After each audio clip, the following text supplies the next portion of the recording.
Endurance increase जो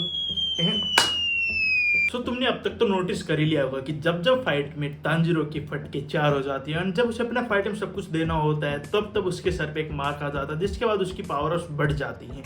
and same ऐसा ही कुछ हमें देखने को मिला था म्यूचिरो और अपर रैंक 5 की बैटल में। जब म्यूचिरो के पास वो मार्क आता है तो उसकी स्पीड पहले से बढ़ जाती है एंड वो अपर रैंक 5 को चीज के एक की तरह काट के रख देता है। एंड ऐसे सेम हमने कुछ नोटिस किया मित्सुरी के केस में भी, उसके पास मार्क आने के बाद उसकी स्पीड वगैरह बढ़ जाती है, उसकी पावर भी बढ़ जाती है।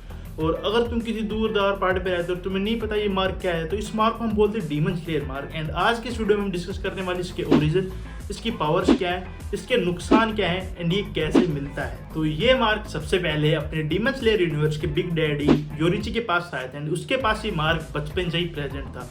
एंड उस टेनगोकू एरा में काफी सारे और भी लोगों के पास ये मार्क था बट उनके पास ये बचपन में ही था, ये एक एज के बाद या फिर स्पेशल कंडीशन के अंदर ही एक्टिवेट होता था। एंड इस मार्क की शेप अलग अलग होती है जो कि मेनली डिपेंड करती है यूजर की ब्रीदिंग स्टाइल पे। एंड इसके अगर पावर्स की बात करें तो इसमें मेनली हमें 3 पावर देखने को मिलती है। सबसे पहले इसमें यूजर की ब्लेड ब्राइट रेड कलर की हो जाती है जिसके बाद जब भी वो डीमन को अटैक करता है तो डीमन की जो रीजनरेशन है वो स्लो हो जाती है, जो कि हम ऑलरेडी तांजीरो के केस में देख चुके हैं। एंड उसके अटैक भी नॉर्मल अटैक से ज्यादा पावरफुल हो जाते हैं। एंडोरेंस इंक्रीज, स्पीड इंक्रीज हो जाती है, एंडोरेंस इंक्रीज हो जाता है, स्टेमिना इंक्रीज हो जाता है। तो इस मार्क से हमें फिजिकल बफ्स भी देखने को मिलते हैं। एंड इस मार्क की एक और सबसे स्पेशल पावर जिसको हम बोलते हैं ट्रांसपेरेंट वर्ल्ड। तो इसमें यूजर जो भी डीमन से उलट रहा है वो उसके अंदर के ऑर्गन्स देख सकते हैं, उसके कितने हर्ट हैं, कैसे हर्ट है, क्या क्या उसके ऑर्गन है, कहाँ पे उसकी वीकनेस है, ऐसी काफी सारी हिडन डिटेल्स का वो पता लगा सकता है जो कि फ्यूचर में डीमन स्लेयर की बैटल्स में काफी काम में आने वाला है। तो ये तो हुई पावर्स की बात। अब बात करते हैं कि इसको एक्टिवेट कैसे करते हैं, क्योंकि सब तो बचपन से ही योरिची की तरह हाथ में सोने का कटोरा लेके पैदा नहीं होता। तो इस मार्क को एक्टिवेट करने के लिए यूजर को एक लाइफ थ्रेटनिंग कंडीशन से सर्वाइव करना होता है, जो कि तांजीरो अभी तक काफी सारे एपिसोड में काफी सारे डीमन से लड़ते हुए करते आए।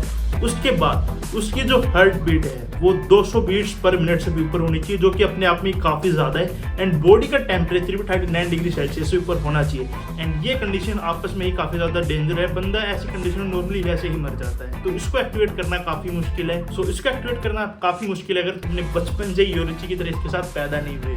बट इस मार्क की एक और स्पेशलिटी है, अगर आप किसी ऐसे बंदे के पास होते हो जिसके पास ये मार्क ऑलरेडी एक्टिवेट हो चुका है या फिर वो सन ब्रीदिंग यूज करता है अपने तांजीरो की तरह जिसमें ये दोनों कंडीशन मिलती है, तो ये मार्क अपने आसपास वालों में भी स्प्रेड होता है, उनमें भी ज्यादा इजीली और जल्दी से देखने को मिल जाता है। जैसे कि इस एपिसोड में हमने देखा था, जो अभी जो डीमन स्लेयर में एपिसोड चल रहे हैं, तांजीरो के पास बाकी जो मित्सुरी थी उसके पास भी ये मार्क एक्टिवेट हो चुका था। तो हाँ, अगर आप किसी ऐसे बंदे के पास हो जिसके पास ऑलरेडी ये मार्क है, उसके आसपास रहता है या फिर वो सन ब्रीदिंग यूज करता है, तो इस मार्क एक्टिवेट करना थोड़ा सा और आसान हो जाता है। हालांकि उसके लिए भी काफी सारी मेहनत तो करनी पड़ती है। एंड ऑब्वियसली अगर इतनी पावर्स मिले तो इसके कुछ साइड इफेक्ट भी होने वाले हैं, जैसे कि जब नारुतो का बैरन मोड आया था तो एक बार के बाद उसने लिटरली कुरमा को छीन लिया था उनके पास से। सो इस मार्क के साइड इफेक्ट ये है कि इस मार्क को यूज करने के लिए ये यूजर की लाइफ फोर्स को यूज करता है। जैसे नारुतो में कुरमा की लाइफ फोर्स यूज हुई थी बैरन मोड के लिए, उसके बाद कुरमा मर गया था, काफी सैड इवेंट था यार वो भी। तो इसी तरह इस मार्क एक्टिवेट करने के बाद यूजर की लाइफ फोर्स कम होती जाती है। जिस किसी के पास भी मार्क एक्टिवेट होता है वो 25 साल से ज्यादा जिंदा नहीं रहता है, बस एक को छोड़ के, हमारे मुजान द माइकल जैक्सन के बाप योरिची को छोड़ के, क्योंकि उसके पास शायद बचपन से ही मार्क एक्टिवेटेड था तो उसके पास ही मार्क उसके एंड तक रहा था, तब तक वो 80 साल का हो चुका था। इससे ज्यादा डिस्कस नहीं करने वाला मैं, वरना स्पॉयलर्स होने वाले हैं। तो यही था आज की वीडियो में। होपफुली तुम्हें डीमन स्लेयर मार्क के बारे में सारी इन्फॉर्मेशन मिल गई हो।